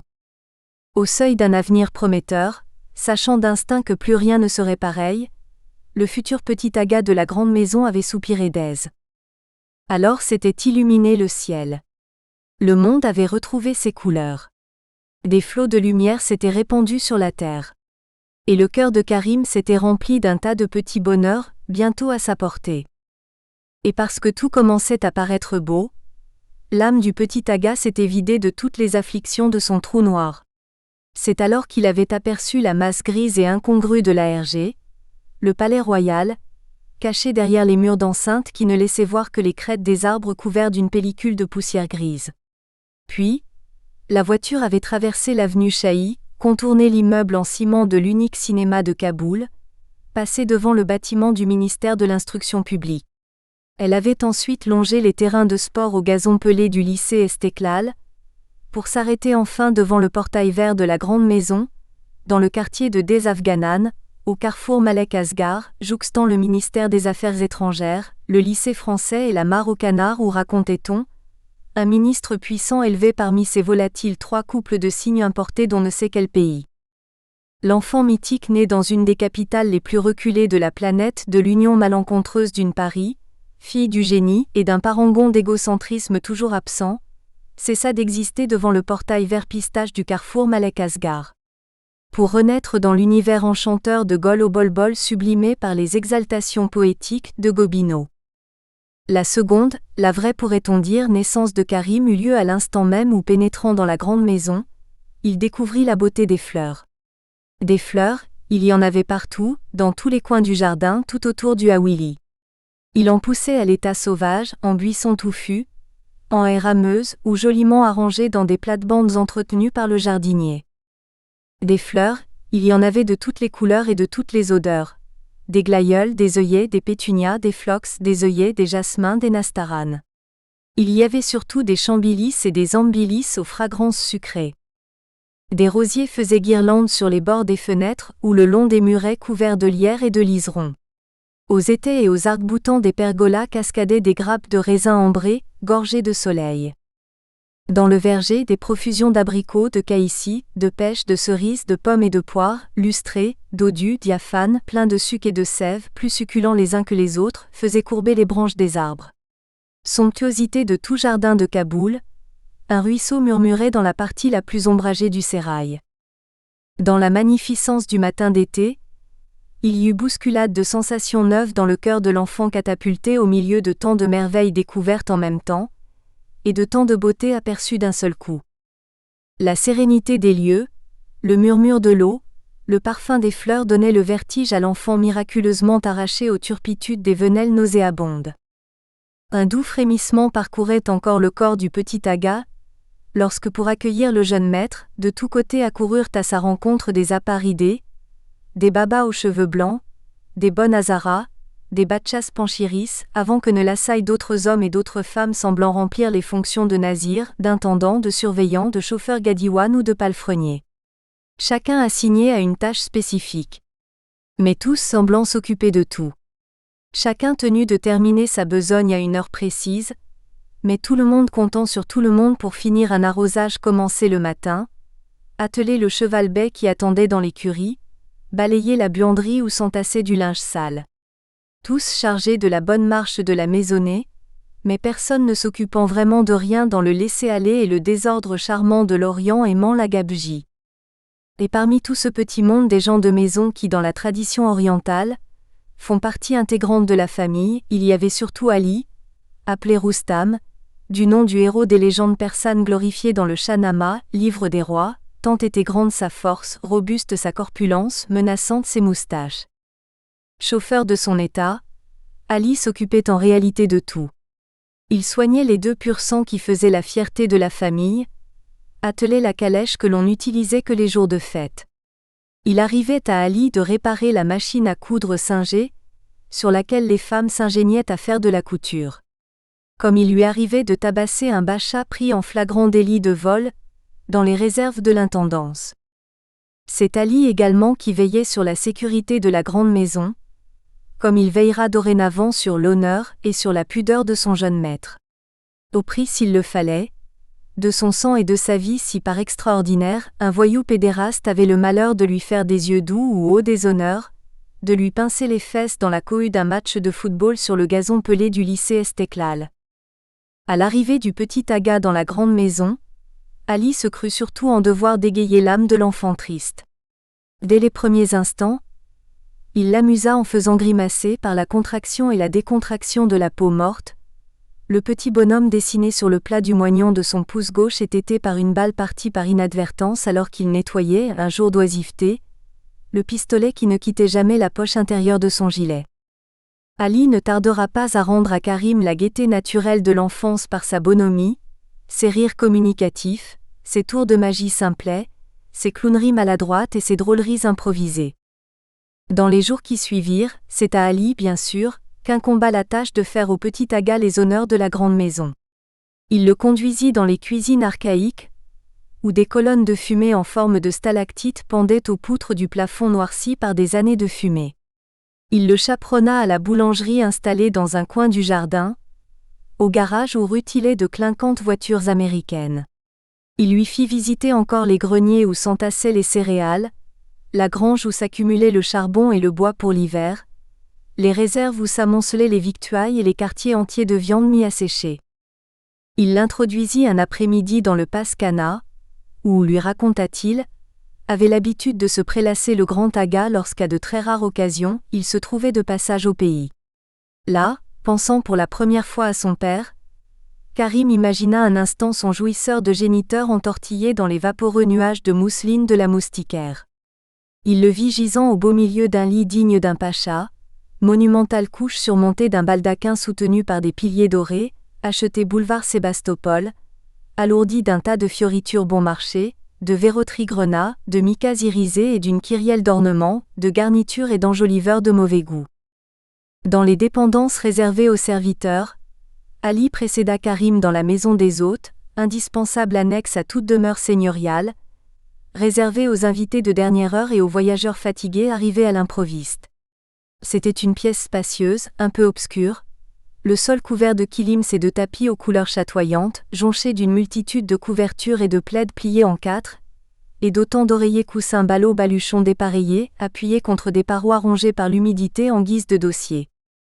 Suivant la lettre les traditions de l'Orient hospitalier, sous la surveillance quotidienne d'un des enfants mâles de la famille, on y hébergeait le cœur sur la paume de la main, des voyageurs de passage, des sans-abri venus de toutes les provinces du royaume, des nécessiteux sans travail, des démarcheurs d'Istalif venus écouler une cargaison de leur splendide poterie bleue, des négociants de fruits secs de Kandahar, des marchands de fourrures et de tapis du Nord qui, profitant de Aubaine, y trouvaient un gîte gratuit et de la nourriture en abondance.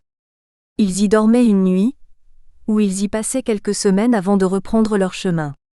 C'était dans l'ordre des choses. Dans la grande maison, au milieu de l'agitation des servantes et du désordre causé par son arrivée, Karim avait découvert sa mère comme il y avait découvert des fleurs. Elle avait été là, à la fois si présente et si absente. Elle apparaissait enfin dans son existence, en même temps que les rosiers qui couraient le long des murets blanchis à la chaux, les arbres qui embellissaient la grande maison et les plantes qui égayaient sa vie. De ses premières retrouvailles avec sa mère, Karim n'allait conserver aucun souvenir précis d'une intimité tactile ou d'un semblant de chaleur charnelle. Ce jour-là, sa mère l'avait-elle réellement serré contre sa poitrine ? Karim avait-il vraiment senti la douceur tiède de ses lèvres sur ses joues livides ? Il ne le sut jamais.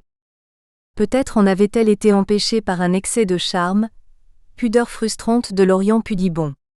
Ou souffrait-elle peut-être de quelque blocage affectif, dû à un quelconque choc psychique dont elle aurait été victime lors d'un accouchement périlleux dans l'obscurité insécurisante d'une cave sombre et humide ? Dans les mois qui suivirent son arrivée dans la grande maison pour aimer sa mère, le petit Aga se promit de rester tranquille, de ne pas faire de bêtises et d'obéir à tout le monde comme obéissent les enfants de l'Orient. Ou qui sait, peut-être s'était-il agi de ne pas s'attirer les réprimandes du grand-oncle, la désapprobation générale et la colère de Dieu dont ne cessait de lui parler jour et nuit et jour son appât attitré. À 2 pas du palais royal, dans le cocon sécurisant d'une maison d'Orient, le petit Aga menait l'existence benoîte des enfants de Gol au bol-bol. Et grandissait, l'âme nourrie de ruissellements d'eau, de parfums de fleurs et de gazouillis d'oiseaux. Pourtant, à mesure que se développait sa personnalité et s'affirmait son jeune ego, il se chagrinait de voir sa mère négliger sa mise, laisser flétrir sa beauté et filer sa jeunesse. Dieu avait-il créé sa mère malheureuse ? Esthète-né, Karim aurait voulu voir sa mère belle, il la désirait élégante. Mais ses châles du Cachemire, ses soieries de Chine, ses banarassis de Bénarès, ses brocarts d'Arabie truffés de boules de naphtaline, gisaient au fond de valises couvertes d'un mystérieux embrouillamini de L et de V entrecroisés de Louis Vuitton, et moisissaient dans l'humidité d'un paskana de Kaboul comme des incongruités encombrantes. Karim aurait voulu sa mère parée de tous ses atours. Mais ses bagues et ses colliers, ses boucles et ses bracelets, ses diamants et ses rubis, ses émeraudes et ses saphirs dormaient dans des coffres en métal noir parcourus de mystérieuses arabesques dorées.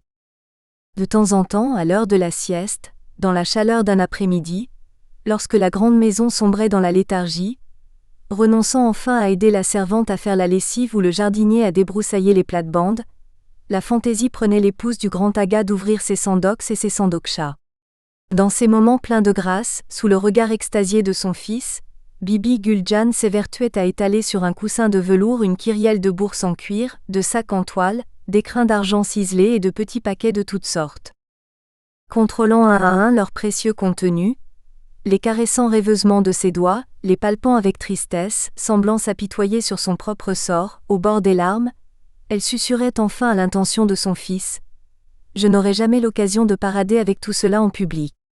Ce sera pour ta femme, tiens. » Puis elle rassemblait ses trésors inutiles et inutilisés pour les enfermer à nouveau dans le paskana, et la vie reprenait, dépourvue de toute gaieté et de la moindre fantaisie. À mesure que passait le temps et que se forgeait son individualité, accablé par l'étouffante béatitude de la belle demeure, Karim s'accommodait de plus en plus mal des complaintes de sa mère et de ses jérémiades sans fin. À mesure qu'il prenait de l'âge, l'enfant d'apparence docile s'élevait de plus en plus souvent contre les réprimandes maternelles à chaque fois qu'il voulait monter sur le toit pour jouer au cerf-volant, ou se rebiffait contre ses corrections musclées lorsqu'il salissait ses chaussures en pataugeant dans le ruisseau. Ali ayant cessé de l'amuser avec sa bonhomie et le petit personnage dessiné sur le trognon de son pouce mutilé, Karim languissait en silence ou se morfondait dans un coin du jardin en espérant voir un jour sourire sa mère. Les visiteurs n'apparaissaient que rarement dans la grande maison, seulement lors des réunions de famille, ou à l'occasion des fêtes invariablement d'origine religieuse, trop empreintes de trop de gravité et de trop de morosité, ne laissant derrière elles que des traînées d'une mélancolie poisseuse. On ne badinait pas avec la respectabilité, dans la grande maison. Pour ajouter à l'austérité ambiante, grand-oncle, dévot hypocrite et administrateur inique des biens de la famille, avait jugé bon de bannir aussi les fêtes joyeuses, les chansons qui parlaient d'amour, la musique de tout genre. Et naturellement, les éclats de rire par trop bruyants. Ne l'ayant jamais vu à ses côtés, Karim s'habituait à l'absence de son père. Il n'y pensait guère, à vrai dire. Même si, et quoiqu'habitant aux antipodes, le pater familia n'en restait pas moins présent dans les esprits sinon dans les cœurs. Son absence, encore plus que sa présence, et non moins obsédante, hantait jour et nuit la maisonnée. Ombre omniprésente, fantôme omnipotent, le grand aga régnait de loin sur la grande maison de Derafganan, sur le grand magasin du carrefour Malek Asgar, sur la grande villa de Pagman, sur les grandes voitures américaines rutilantes remisées dans les garages. Par une étrange faculté d'ubiquité, c'est depuis Paris, Londres ou New York, que le maître veillait sur la prospérité de sa famille, surveillait la bonne marche de ses affaires, contrôlait la vertu de ses femmes, et l'éducation de ses rejetons disséminés dans les capitales du monde.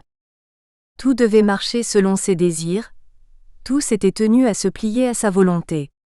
Et parce qu'on vivait en Orient, tout fonctionnait à sa guise, tout s'articulait autour de son bon vouloir. Avec Ali dans la maison, Karim n'avait plus peur la nuit, même lorsque l'obscurité descendait sur le jardin pour engloutir les arbres et les fleurs, que des chiens errants aboyaient dans les parages, et que des chacals poussaient des hurlements au pied du mont Céleste.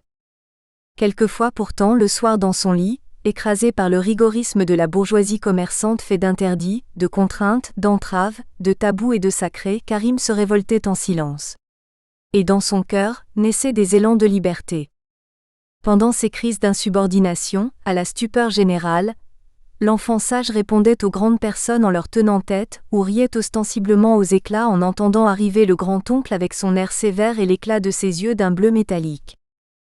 D'autres fois, des voix d'enfants émoustillés et de camarades au visage réjoui lui parlaient dans son sommeil. Des compagnons de jeu venaient jouer autour de son lit. Ils portaient des culottes courtes et des chemises propres. Eux, ils savaient rire, les chanceux.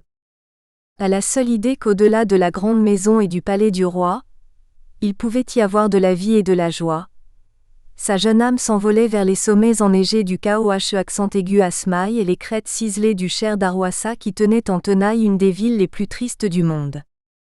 Alors, bravant l'autorité maternelle, Karim allait barboter sous le robinet du jardin, prenant un malin plaisir à mouiller sa chemise ou à salir ses pantalons. À l'aide du couteau à cran d'arrêt d'Ali, il s'amusait à faire des entailles dans l'écorce des cerisiers. Le cœur gros, étendu au bord du ruisseau dans sa tête, il échafaudait des plans.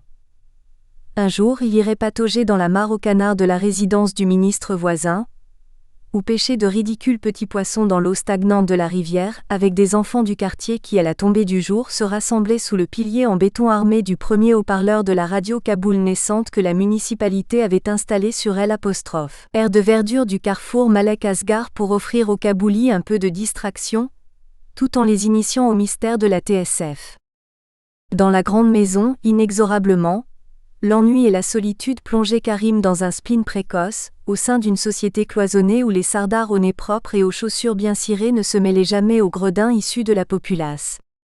Et parce qu'à Kaboul, les petits-enfants ne connaissaient point les fourberies de Scapin, les films de Chaplin, les contes de Grimm ou d'Andersen, de temps en temps l'envie prenait Karim de se mêler aux enfants du bazar qui s'adonnaient à des jeux peu ragoûtants, capturer des libellules qui se posaient sur les datouras du lycée Estéclal, enfoncées dans leur longue queue translucide une brindille avant de les lâcher dans la nature. Ou massacrer le plus grand nombre possible de frelons annelés de noir et de jaune, en train de butiner au-dessus des latrines à ciel ouvert. Lorsque l'isolement poussait à la mélancolie, ou que la solitude incitait à la révolte, ignorant les vociférations de sa mère et les menaces du grand-oncle, Karim montait sur les toits pour admirer les cerfs-volants, jolies poupées mouvantes rouge écarlate, vert pistache, orange pétant, rose pâle, folâtrant gaillardement dans le ciel bleu de Kaboul. Extasié, il les regardait s'élever au-dessus de la mosquée bleue. Fasciné, il assistait à leur circonvolution éthérée autour du terrain de football du lycée français. Assis sur un muret de terre battue, longuement il scrutait leur cambrement élégant dans l'azur du ciel et leur looping audacieux à la verticale du palais royal.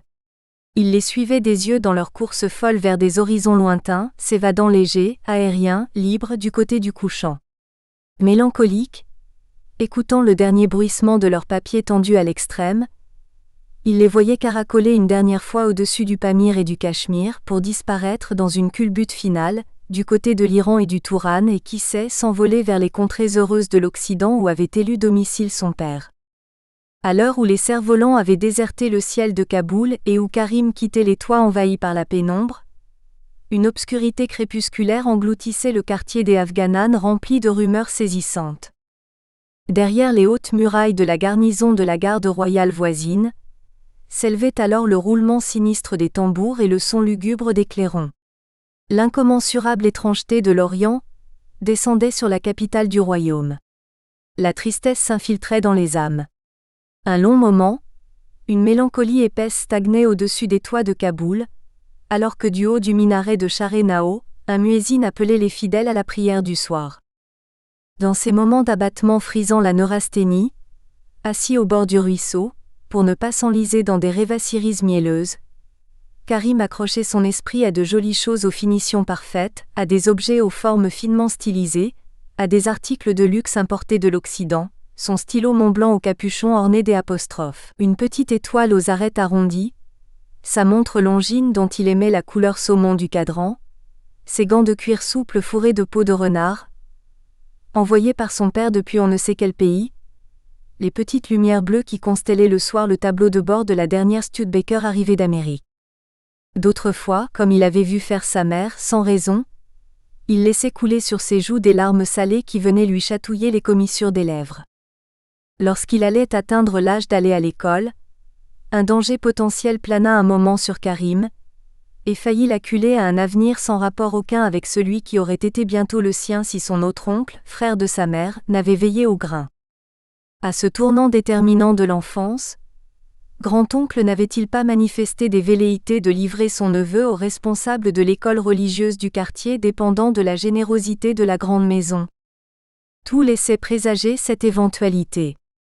Karim ne dut qu'à la farouche opposition de l'oncle clairvoyant de ne pas tomber entre les mains d'un moine pédophile, qui dans une cellule sentant la sueur et le paix, et sous prétexte de l'initier au mystère de la lecture du livre saint, avait jugé bon un jour d'installer son très jeune protégé sur ses genoux, une drôle de chose en érection entre les cuisses.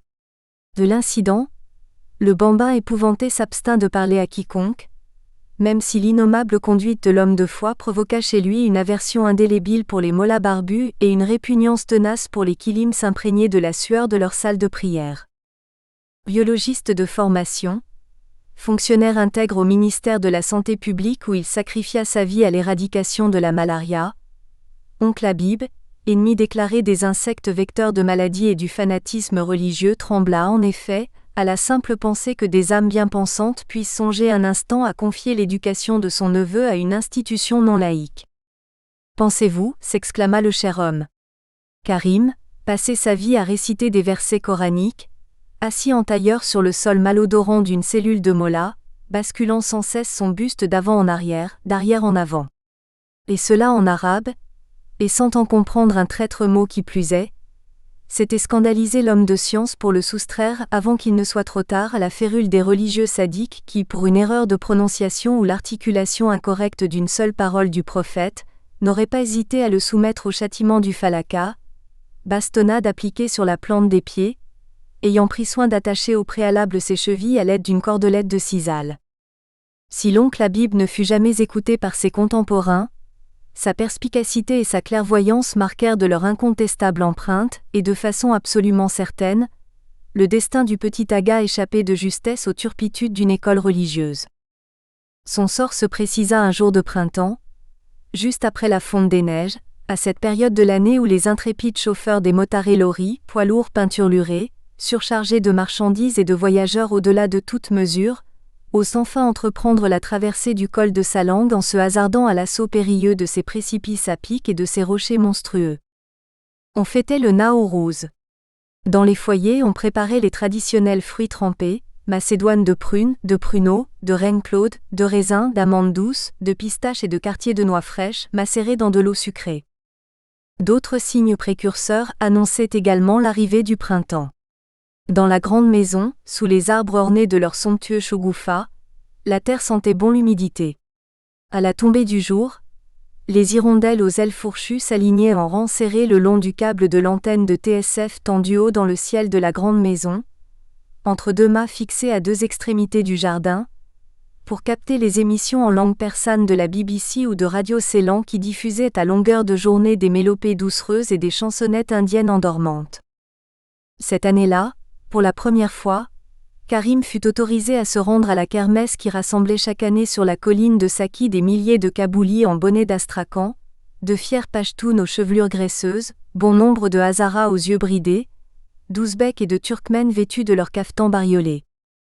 Lorsque Karim arriva à la fête, avec il va de soi, Ali pour chaperon, des vagues de turbans, de pirantoumban et de pantalons bouffants ondulaient vers l'air des festivités, au flanc de la colline où ne poussait rien. Dans les tchaïkanas, des samovars ventrus débitaient les norias de leurs théières tant de fois fêlées, tant de fois recollées, tant de fois brisées, tant de fois rapiécées à l'aide de la glu artisanale, de quelques agrafes en acier et d'une fraise archaïque maniée à la main, la tige tenue en place entre les orteils des patragas, recolleurs professionnels de vaisselle. Dans les estaminets de fortune, sous la tente des forains ou dans des gargotes enfumées, des djellabis, beignets collants et gras à base de farine et de sucre d'orge, grésillés dans une huile noire et épaisse. Ailleurs, on goûtait le poisson du Nouvel An, truites frites dans une graisse non moins épaisse, saupoudrées de piquantes épices ou simplement agrémentées de somard, poudre de raisin sec moulu au goût acide. À Saki, l'Orient frugal festoyait dans la simplicité de l'Asie islamique. On y faisait la nouba sans beuverie.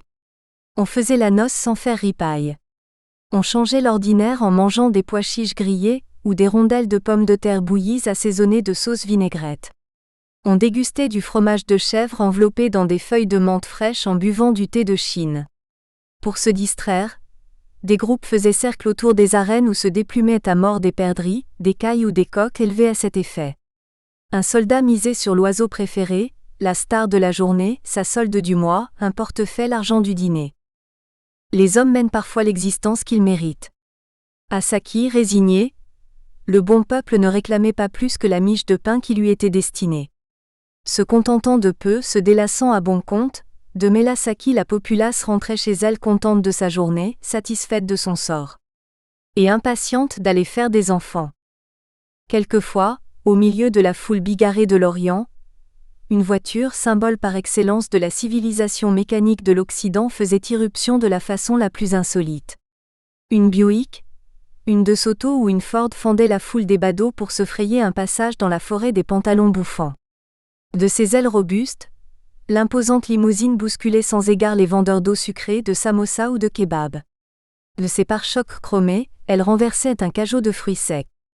Fonçant droit devant elle, elle déplaçait un étal de pois chiches, heurtait un soldat étourdi, poussait de côté un portefeuille blanc naturellement Azara blanc indifférent aux beuglements intempestifs du klaxon.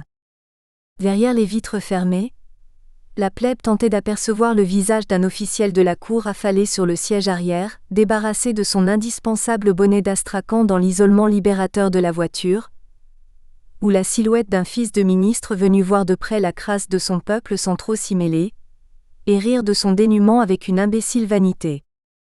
Suivant la colonne de poussière soulevée par le véhicule, les gens s'interrogeaient sur l'identité de l'occupant, devinaient son rang dans la hiérarchie aristocratique, pariaient sur son degré de cousinage avec les caciques de l'oligarchie. D'autres espéraient tant voir le roi en personne, l'ombre de Dieu sur la terre des hommes, pour se réserver à bon compte rien moins qu'une place au ciel. Car et toutes les courtisanes du palais d'El Kocha, et les bibi canons du quartier de Baguez Ali Mardan vous le certifieront, Allah promet son paradis à quiconque aurait eu l'heure de voir de près le visage du roi, ne serait-ce qu'une fois dans sa vie. Mais le roi ne venait jamais à Saki. Il ne voulait pas voir ses sujets qui, englués dans leur passivité ancestrale, fiers de leur gloire passée, vivaient l'enfance de l'humanité sur la colline de Saki où la terre restait immuablement intacte, telle que Dieu l'avait créée. Sorti pour la première fois de son cocon familial, Karim ne pouvait qu'être médusé par le spectacle saisissant de Melasaki. Nous espérons que vous avez apprécié cet aperçu. Pour continuer à écouter ce livre audio sur Google Play Livres, utilisez le lien dans la description de la vidéo.